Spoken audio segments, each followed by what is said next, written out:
Greetings, this is Jeff Sauer, principal of Ozaukee Middle School and High School. I am speaking to you today about Ozaukee High School's new grading system. As the principal of both the middle school and the high school, we have spent a lot of time at the middle school working on standards. I think we have worked very hard at making sure that we have been providing standards-based instruction and been able to report out standards achievement for our students. We've worked hard to make sure that student knowledge is measured against the established course standards and not each other, only including academic performance and making sure that behavior performance is reported separately. The last 2 years, staff have worked to develop common understandings and consistency in implementation. I would not say that we're experts at this yet, but we continue to work, and I think we have made great progress at becoming more and more consistent in developing an understanding. We've worked with experts in the field, and we've adjusted our rubrics to reflect what we have learned. Here is our current rubric that we are using for the school year 2013-14 at the middle school. Notice that we have changed some of the terminology. We now have mastery listed, and that is a rubric score of a 4. And if you look at the descriptors, I think that the descriptors that we have are very solid and strong and describe student knowledge. I'll continue to come back to that slide. We've revamped our general assessment rubric to be more clear for parents and students, with direct input from assessment experts via email, which includes Mr. Marzano and Mr. Wormley. Please feel free to look them up. We believe we have an accurate tool that clearly defines performance expectations. I believe we have created a rubric more easily understood by parents and students. Again, here's our rubric. You can take a look at the language. The target that we're shooting for is everybody to be proficient. And there is opportunities for our students to obtain mastery much easier than it has been in the past.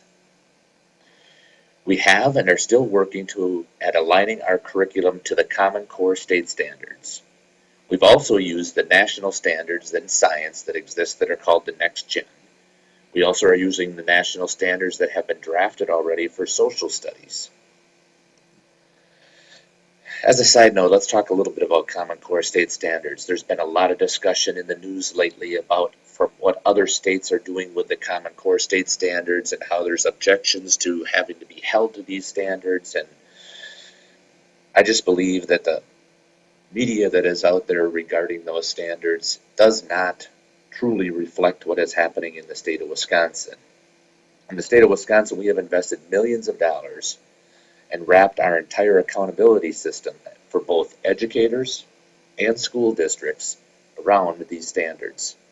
Federal money has been provided to the state for us to implement this system instead of following the requirements of No Child Left Behind. This is the No Child Left Behind waiver. My personal opinion, this is not going away. There's way too much money and time invested at both the state and national levels for the Common Core curriculum to disappear. So this past year at the high school, we did some piloting of a standards-based system. It took us several terms, and we adjusted every term to the system to come up with something that we thought would be acceptable. By the end of the school year, we believe we had something that was working very well at the high school and using a consistent rubric. The biggest high school issue is translating standards-based values to a single letter grade. Let me remind you that this is no change in transcripts. This is only a change in the grading system. So we are going to be using the same rubric that is taking place at the middle school. Again, we believe that our students have a good understanding of this information. Our staff have become more consistent in its use, and especially with these clearer definitions, now we believe that we can truly express what our students know. Every teacher this summer has worked to develop standards for their courses. They provided these standards based on Common Core, based on 21st century learning skills, creativity, critical thinking, collaboration, and communication, which I think are huge skills that all of our students are going to need to have by the time they graduate. We've also used national science standards and the national social studies skills. Student knowledge will be measured to these standards. We've also developed 4 school-wide academic standards for those teachers that wish to use these as the reporting system. We developed these using a common discussion and based upon what we believe all students need to know when they graduate. 4 power standards are listed here. Students will be able to use problem solving and reasoning skills and apply these skills to relevant situations. Students will be able to demonstrate the ability to read and comprehend informational text specific to the content. Students will be able to communicate effectively, verbally, listening, and in written form to conventional standards. And students will demonstrate the ability to collaborate appropriately with peers and staff. So here's what the high school report card will look like. It's no different than what you've already seen at the elementary school and at the middle school. Our standards will be listed. A numerical score will be given for the standards.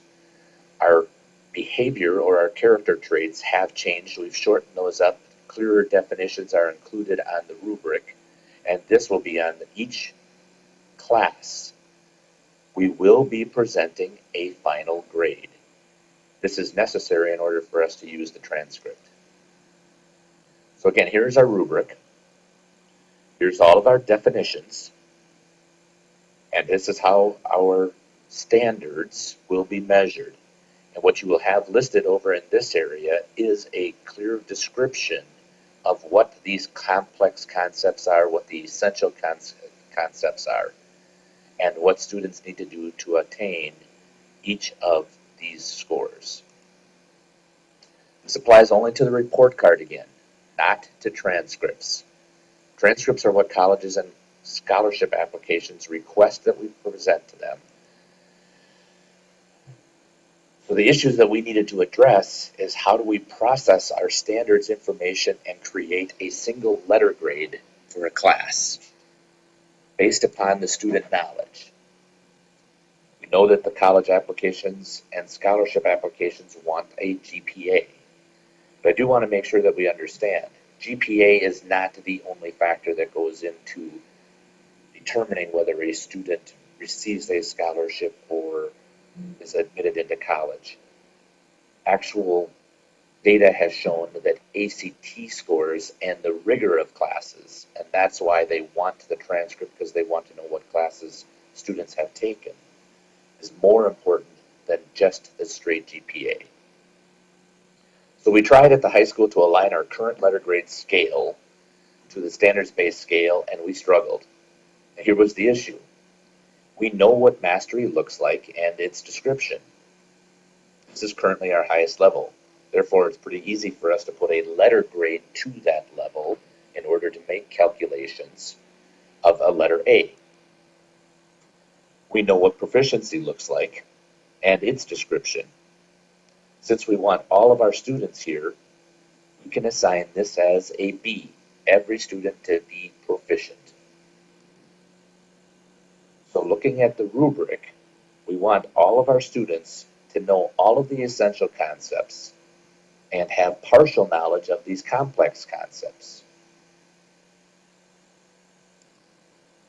The dilemma is then what happens with the in-between. We know a student demonstrating knowledge above proficiency, but not quite to mastery, falls in the 3.5 category. This is what's in between mastery and proficiency. So what letter grade equates to this in our current system? We have no points or scores to average. Education is not a contest to earn points or to create a percentage based on some perceived perfection. We want to know what our kids know.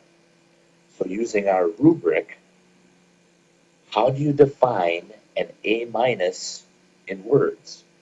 Well, we know that an A is mastery, so it would be below mastery, but it's going to be above proficiency. So how far above proficiency? It's very difficult to say that you're double proficient but not quite mastery. Or how do you define a B plus? We know that a B plus would be more than proficient but less than mastery. So again, is there one step above proficiency? 2 steps? 3 steps? How many steps in our rubric you are either proficient, more than proficient, or you're at mastery? So how do I assign the same letter grade? And that's what we found out has been happening. What is truly the separation between these letter grades in student knowledge? It's difficult for us to come up with that definition. We've tried, we've worked on coming up with more descriptive language, but it doesn't make any sense to us. So here's what we've decided to do, leaving mastery to be an A and proficiency to be a B. This time we decided we looked at the higher education world and adopted their letter grading scale. Now again, not every college, not every tech school is using this system. Everybody has their own system. But several of us in the secondary and post-secondary world have experienced different grading systems. And as we talked our way through this, we decided that this made a lot of sense. If mastery is an A and proficiency is a B, then in between would be an AB. If basic is a C, proficiency is a B, then in between would be a BC. And by using our rubric scores of a 4, a 3.5, 3, 2.5, and 2, we were able to develop our grade points that are assigned to each of these letters. We did not go below basic because in our school district, we currently allow as a passing score a C. So it doesn't make a difference if we assigned GPA points below a C because we're not meeting our basic expectations. Several colleges and tech schools use this system.